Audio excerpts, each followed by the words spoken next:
Il y avait 3 points qui étaient inscrits à l'ordre du jour. Nous avons parlé des problèmes, notamment de l'assainissement, parce que comme vous savez, la ville de Kinshasa, elle est sale, que nous devons notamment l'assainir, rendre propre, beaucoup plus ma commune de Lancélé, parce que la commune de Lancélé, c'est une commune, je peux dire qu'une commune, une porte d'entrée dans la ville de Kinshasa. Lorsque notamment ceux qui quittent l'Europe viennent visiter les Congo ou les capitales, ils atterrissent à l'aéroport international de Djili, qui est bel et bien dans ma circonscription de Lancélé.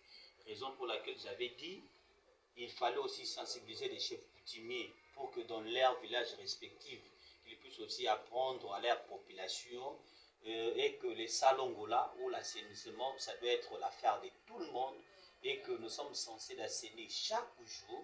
Donc, voilà au moins pour le premier point. Et nous avons aussi évoqué les problèmes de l'insécurité, carrément, qui aussi pointe à l'horizon. Parce que Kinshasa, nous avons eu aussi, notamment à connaître ou attendre à pas mal de coins, qu'il y a l'insécurité, il y a des colonnes notamment, raison pour laquelle je vais à sensibiliser ou parler aussi aux chefs coutumiers qu'ils soient à mesure de dénoncer notamment ceux-là qui sont mal intentionnés de nuire ou carrément faire souffrir notre population. Je l'ai au moins aussi abordé dans ce sens-là. Et le troisième point, c'était beaucoup plus à ce qui concerne les conflits coutumiers. Donc nous avons évoqué ces problèmes qui étaient liés beaucoup plus à la manque ou à mal désignation des ayants droit et aussi je le fais comprendre les rapports en tant que des coutumiers et aussi l'apport de l'État pour qu'enfin entre l'État et les coutumiers nous puissions nous tous avoir le même point de vue, c'est-à-dire un chef coutumier au regard de la loi, il n'est pas installé ou investi par le bourgmestre. Le chef coutumier est reconnu selon les juges et coutumes, ainsi installé ou investi par les chefs des groupements. Donc moi, en tant que le représentant de l'État ici, j'en ai qu'à prendre acte. Mais on constate que la plupart des désignations, ça pose des problèmes. Raison pour laquelle je l'ai demandé ou je l'ai conscientisé qu'il commence d'abord à réparer ces problèmes au niveau de la famille. C'est-à-dire que lorsqu'on veut désigner un chef coutumier, il faut voir tous ces préalables. Parce que la loi prévoit moins, et comme je dis tantôt, la loi prévoit moins une désignation au niveau de la famille, ainsi venant au niveau du groupement, et enfin, le bourgmestre doit notamment prendre acte. Donc, c'est au moins ça que nous avons eu à ramasser par rapport à notre réunion. Et je pense que je me suis fait comprendre à travers tous les coutumiers parce que vous étiez là, vous avez vu à la fin et tous se sont mis à produire. Donc, c'est pour dire que la matière a été bien notamment développée. Et aussi, je l'ai demandé beaucoup plus, ou je l'ai conscientisé beaucoup plus à ce qui concerne les différentes influences. Il y a d'autres qui en ont parce qu'il sait quoi voir que, il sait quoi être que, ou disons, il sait quoi, mais parce qu'il est chef coutumier, il est au-dessus de la loi. Il y a d'autres qui se promènent avec plusieurs militaires derrière. Et alors, ce sont des choses que nous avons pu notamment éclairer. Je pense que je me suis fait. Je pense que je ne dirais pas que je trouvais un compromis, mais néanmoins, ça va dans le sens, comme je dis, de les sensibiliser, de les faire comprendre. Ce ne sera pas la dernière réunion, nous aurons toujours des réunions lorsque nous constatons que des choses, ça n'évolue pas de leur côté ou que ce soit aussi de notre côté. On aura toujours des séances, moi je pense des séances de travail que nous allons aborder, mais aussi il y avait une petite malentendu entre le groupement Bouma, le groupement Nikonga, Nikondo également, et autour de certains villages. Donc j'ai pu aussi inviter à travers notamment cette réunion, je vais quand même inviter ou lancer des coups d'appel à ces 3 chefs de groupement, afin qu'ils viennent connaître un peu de voir qu'est-ce qu'il faut faire pour que nous puissions mettre aussi la paix de ces problèmes. Ngai eloko emarke nga na sepeli mingi na conseil na ye ndenge apesi conseil presque mingi ezali ba chef coutumier bazokota ya sika bango nde bazoluka mwa badésordre mingi nalobaka ngo lere nyonso omoni toza communauté teke umbu bateke baza na ndenge na bango baumbu mpe baza na ndenge na bango apartir balobaka teke umbu eza teke coutume na biso ekokani mpenza correct te. Baumbu baza na coutume na bango bateke mpo baza na coutume. Comprendre? Bango baza na système ya rotation, mais biso banomaka chef sur place. Intérimaire azalaka te. Biso soki chef akufi bakundi na ntongo bato bakolo bake na nsima ndako baluki chef alibota baponi chef coutumier. Mais mpona bateke basala baintérim na bango wana mpa na biso oyo ezalaka te. Intérimaire mpenza na baumbu ntinga na koli boye tozolinga tokɔta moke na système teki.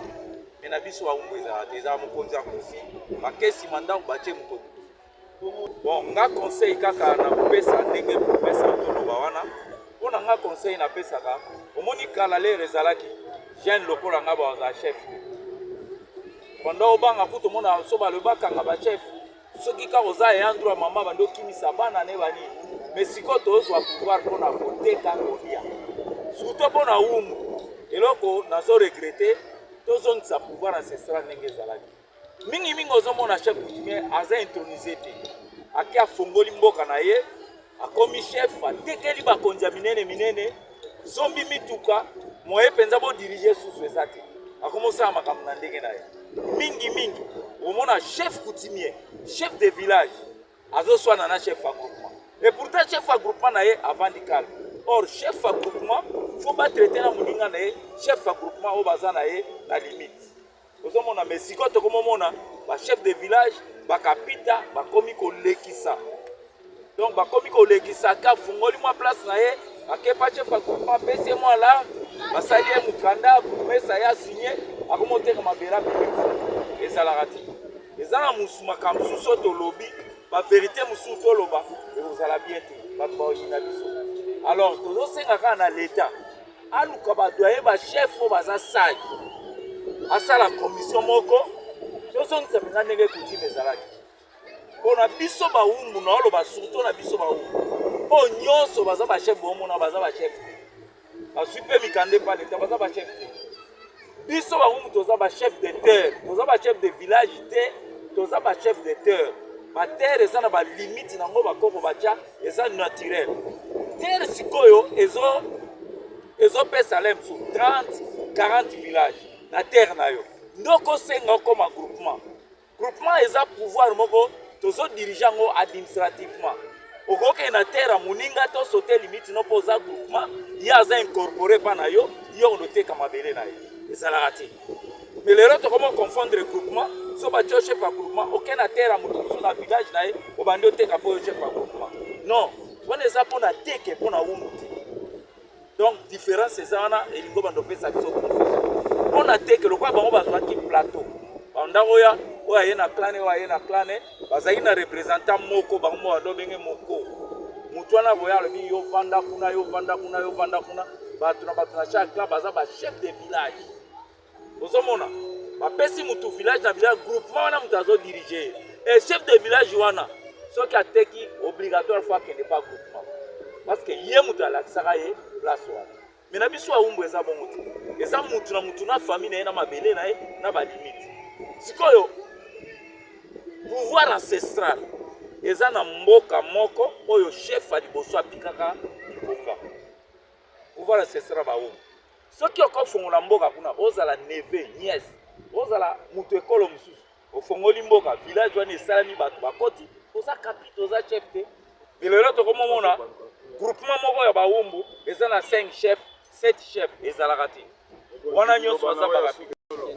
C'est pour cela message à Barcelona et Bilé et Salité parce que vous savez analyse par rapport à promesse et la mission commune en télé message à Pessibiso en tout cas faut être au kondi à coutume parce qu'on a fou des dates dans la village dans la diversité la village dans la diversité sauf que ma collègue n'a pas mususu baza na diversité mais ça la mission passe parce que nous avons insisté pour qu'on a coutume parce qu'on a coup d'état té.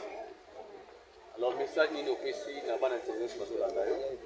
Message na opesi na bana télé nyoso ya liboso nanu fumu na bango yeyo basepelaka na ye mingi mpona ntamona na bosolo nakendaka cimetière ya bakoko na ngai chaque mois nazangaka te nakendaka kopesa bango makasu nzamba epuis kolaka na basoso batosaka mpe soso akufi na mano bapreuve ezali ya koloba ebele eza te nde nauti mpe kosala susu batombo mibale na kati ya cimetière ya mokoko na biso eza na village bibia biso toza clan montel famille regnante.